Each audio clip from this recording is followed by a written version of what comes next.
Hey everybody, what's going on? This is Danelle here at Networkchain. Hope this finds you doing well. Today we're going to go over some of the news stories over the past week, but of course, let's go ahead and start off with the cryptocurrency market update.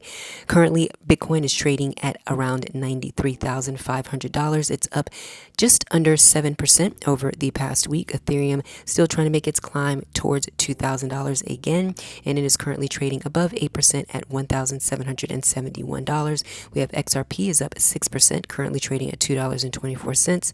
Solana is up 3.82% at around $145. We see Dogecoin is the largest meme coin of them all, currently and still at the number 8 spot, up 10% at 17 cents.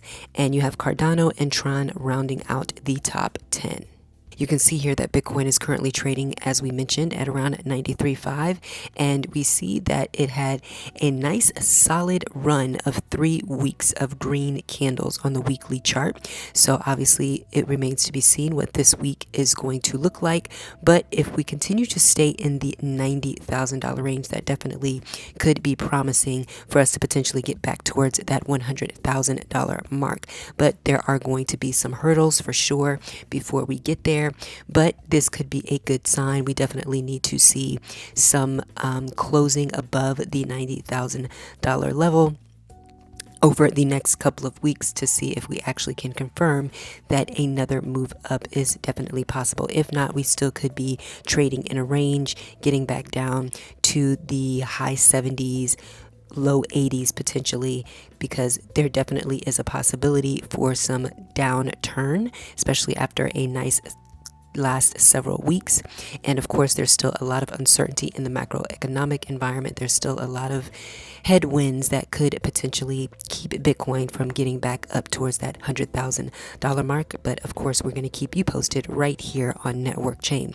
Let's go ahead and get into some of the news over the past week. One of the biggest news stories that came out is that U.S. bank regulators pulled back from the guardrails on bank crypto activities. So basically, one of the reasons why a lot of the retail banks and just banks in general were a little bit hesitant to get into cryptocurrency and Bitcoin is because of the guidance that the Fed from the Federal Deposit Insurance Corporation, as well as the Office of the Comptroller of Currency, had made statements regarding the volatility and the risk of having crypto assets on the balance sheet. So you can see here that just recently, as in last week, U.S. banking regulators announced on Thursday that they were pulling back several documents that urge banks to show caution when dabbling in cryptocurrency and related activities. The Federal Reserve said it was withdrawing a pair of supervisory letters stipulating that banks should seek advance approval from regulators before engaging in crypto asset and stablecoin activities. So under the prior guidance, you can see regulators warned banks to be wary of the volatility, the legal uncertainty, and liquidity risks when considering whether to provide crypto-related services or take on crypto companies as clients. Scrapping that guidance marks the latest move by the administration to strike a more crypto-friendly stance. In its statement announcing the changes, the Fed said regulators would be looking into whether new guidance to support innovation, including crypto asset activities, is appropriate. So this basically is pretty much giving the green light now for banks to be able to offer crypto services, as well as be a little bit more friendly towards crypto native companies that are interested in banking with these particular institutions.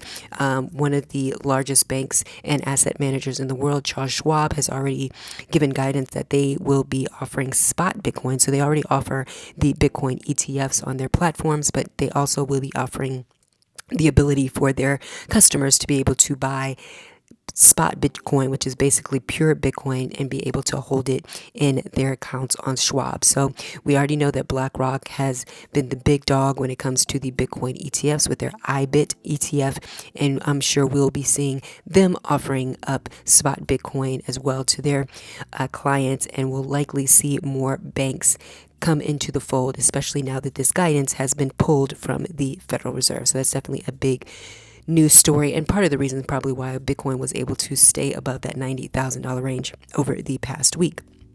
Another major news story that came out is that MicroStrategy now has a another partner, or I should not say partner, but another player in the Bitcoin treasury company space when it comes to 21. So the name of the company is called 21. It is starting out on the public markets as a special purpose acquisition company, also known as a SPAC. And Cantor Equity Partners is a blank check company. So basically, they are the ones that are funding and supporting and investing in 21 Capital. And they basically are going to be a Bitcoin treasury company similar to MicroStrategy. And their goal is to continue to purchase Bitcoin using various corporate opportunities in using debt, convertible debt, things of that nature, similar to MicroStrategy, in being able to provide a Bitcoin yield for shareholders. So they want to continue to add more Bitcoin per share as they continue to acquire Bitcoin. So from my understanding, they have said that they will be starting out, as you can say, launching with more than 42,000 Bitcoin. So if they do that, and they are backed by Tether, which is the issuer of the stablecoin at Tether. They have a ton of Bitcoin, and we'll go back to that, to our Bitcoin treasuries list in a minute, that we often refer to.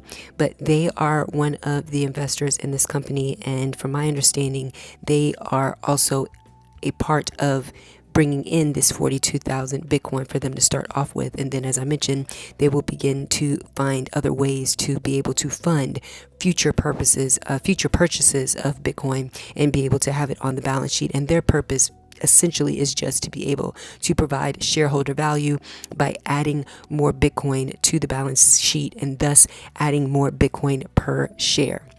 So you can see that it is built to accumulate Bitcoin and grow ownership per share, not just track it. As part of its launch, 21 will introduce 2 key performance metrics to reflect its Bitcoin-dominated capital structure and Bitcoin-focused mindset. So what's really important about seeing something like this is that this will not be the last. So obviously, MicroStrategy was the first to really implement this strategy. The company is now being copied. So you can see 21 is coming into the fold. Fold actually is another crypto native company that is also holding and accumulating Bitcoin along the way.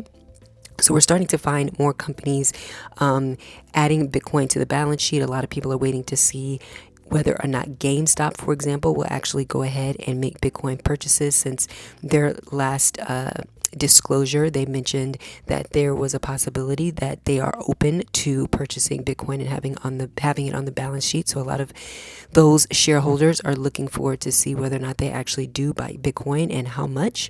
So we're going to see that there are going to be more companies that are going to be looking towards the future, looking at Bitcoin as being a part of that future, being held as a digital gold, for example, as what many people refer to it as.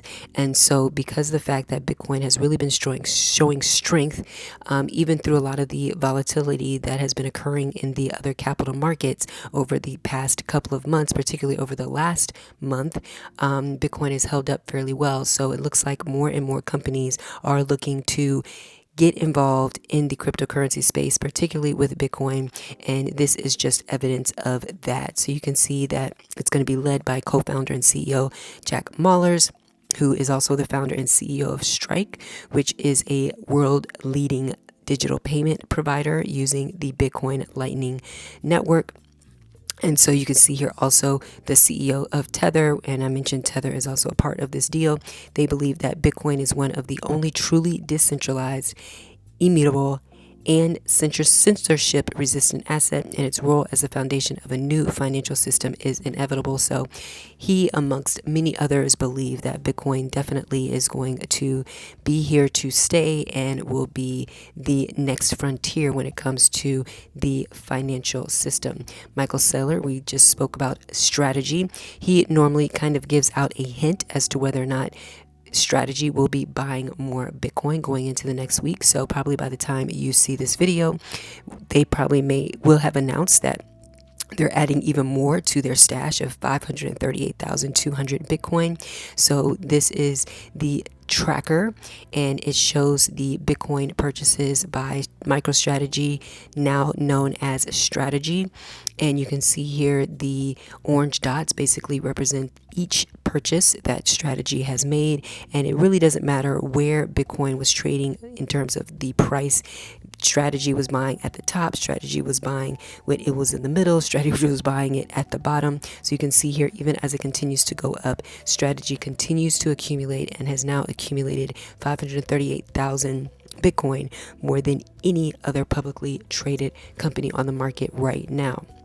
Now let's go ahead to Bitcoin treasuries. You can see here that just over the last 30 days, that from the amount of Bitcoin that has been added to the treasuries of all of these different types of entities, including private companies, governments, ETFs, smart contracts, public companies, exchanges, you can see that there's been a 3.16% increase over the past month. And this is when Bitcoin was experiencing a little bit of the volatility that some of the other markets had been experiencing. And you can see that despite the downturn, these entities were buying the dip, as people say. Also, we can see that the number of entities that are holding BTC has also increased by 5 over the past 30 days. So this is another bullish sign, another bullish signal showing the interest and demand coming into the Bitcoin space. That's why we think that it is a burgeoning technology. It is a burgeoning asset as an investment asset. So we definitely continue to learn about this asset and the cryptocurrency space, and we want to share our learnings, and hopefully you can continue to do your due diligence as well as you consider this asset class. So given all of the companies that are looking into buying Bitcoin, you see the governments that have held their Bitcoin, you see the private companies that have gotten into Bitcoin, you see the popularity of the Bitcoin ETFs and how well they are doing. You can see IBIT currently has 588,000, closing in on 600,000. So the demand and the interest in Bitcoin is not going anywhere. So make sure to keep it locked here at Networkchain. We've got your back. Thank you so much for watching us here on YouTube. We're here every week, and of course you can check us out on IG as well as here on X nearly every day. Thank you so much for watching. We look forward to linking up with you soon on the Network Chain. Bye-bye.